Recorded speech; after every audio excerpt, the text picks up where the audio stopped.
Hi, this is Kelly from paperbeadrollers.com, and today I'm going to show you how to make a necklace and earring set with the open drop bead that you can make with the double bead roller from paperbeadrollers.com. Let's get started.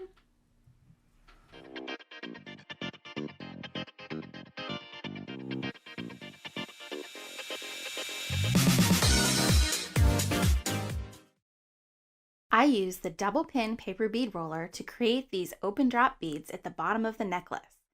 Lightweight and pretty, they make the perfect 22-inch necklace. Here are the tools and supplies you'll need for this project. You'll need some chain, 4mm metal balls, 8mm daisy spacers, and some crimp beads. I'll use a lobster clasp on my necklace and some jump rings. You'll also need some beading wire. This is 7-strand bead along. I have been dying to make a necklace out of rose gold since I stocked these findings in the shop.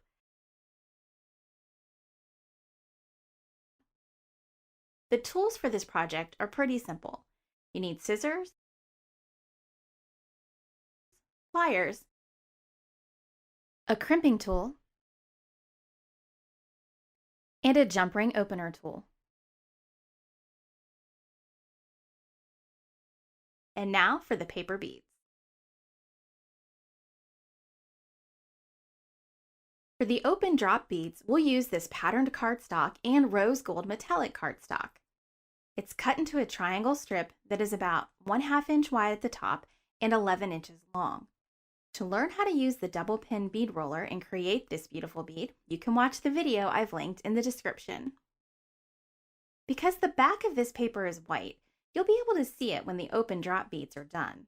To make them look a little bit nicer, I'm going to color the backs of the strips with this metallic ink.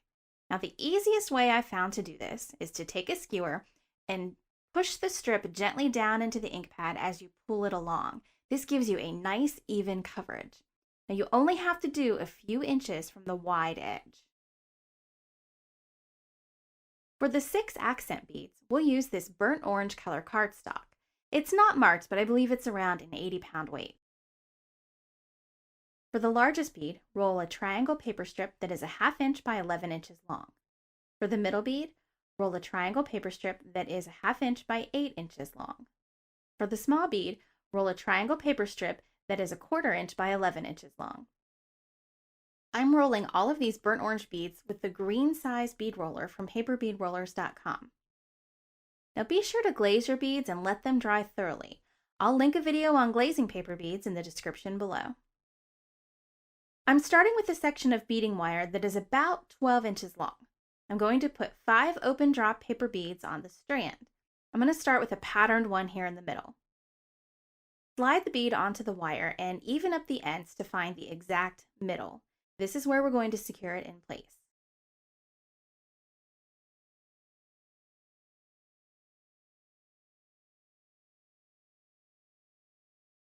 I'll string a daisy spacer on first. This is meant to keep the bead in place. A metal ball behind it, and then a crimp bead.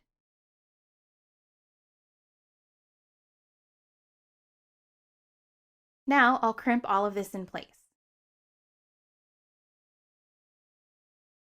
Do the same on the other side to trap the bead in between them to hold it in place. Daisy spacer, metal ball, then crimp bead.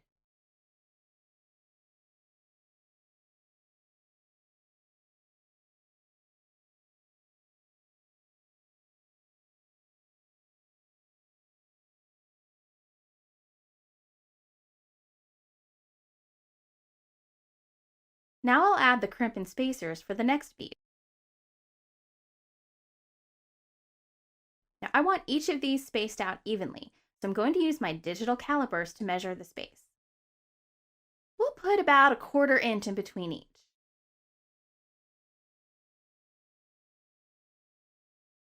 So now I'll crimp this down. We'll put on the gold bead and crimp the other side. Now I'm going to continue adding beads on until I have a total of 5 beads crimped in place.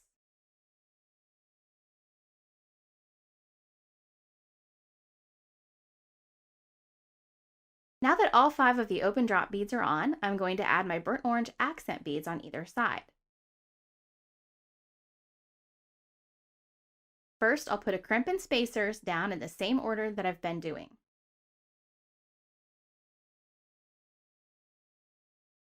Then I'll add one of each size of burnt orange bead. And I'll cap the other end off with the spacers and the crimp. But there is one slight difference. Before I crimp, I'm going to loop the beading wire back down through the crimp.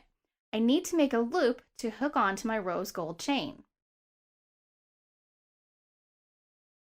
So I'm going to thread it on down and pull it out from under these beads.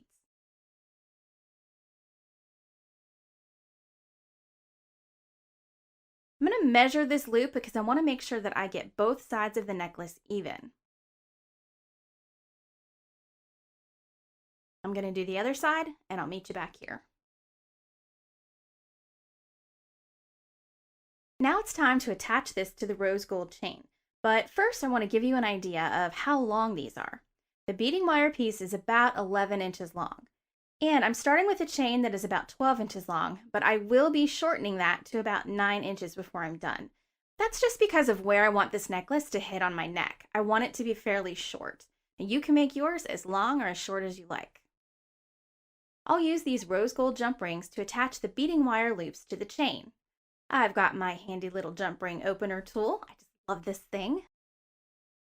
You can get them at paperbeadrollers.com in the shop. They make opening jump rings so easy. The trick is to just bend the ring a little bit sideways and then bend it back. You don't want to actually open up the jump ring to pull the two sides back away from each other or it will be weak.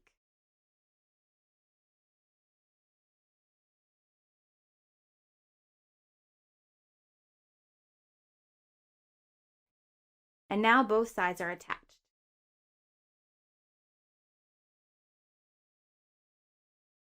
I'll clip this chain in the middle and add my clasp using 2 more rose gold jump rings. Now, as I said earlier, I did end up shortening this chain quite a bit more than you see here, so I could get it to land in the right spot on my neck. I've got 1 jump ring for the catch and 1 jump ring for the clasp.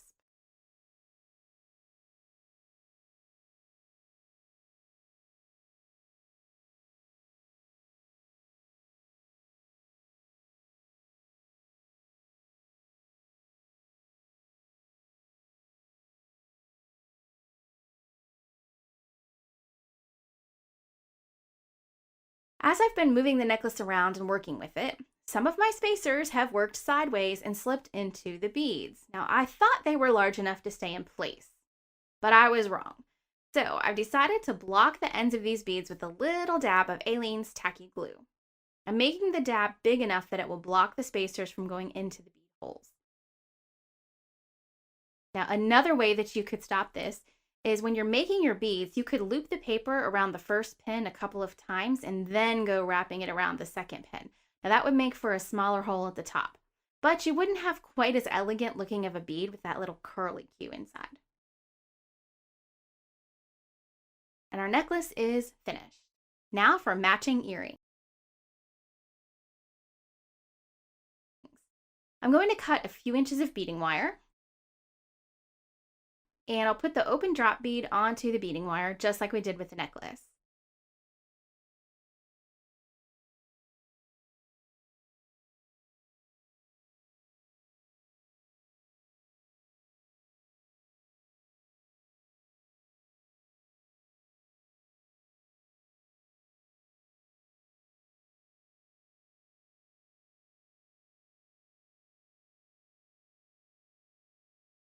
Next, I'll slip both ends of the wire into a crimp.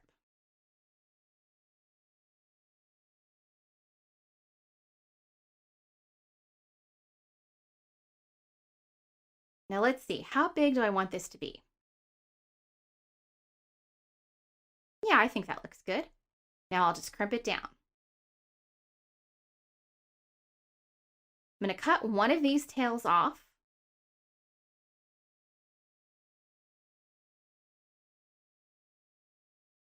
Then I'll add the metal ball and the daisy spacer.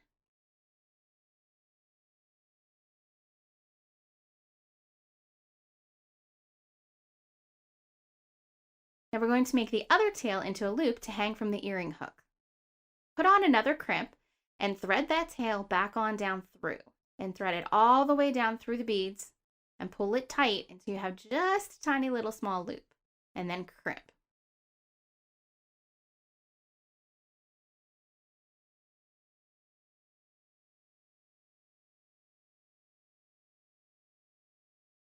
Now you can attach the earring to the ear hooks.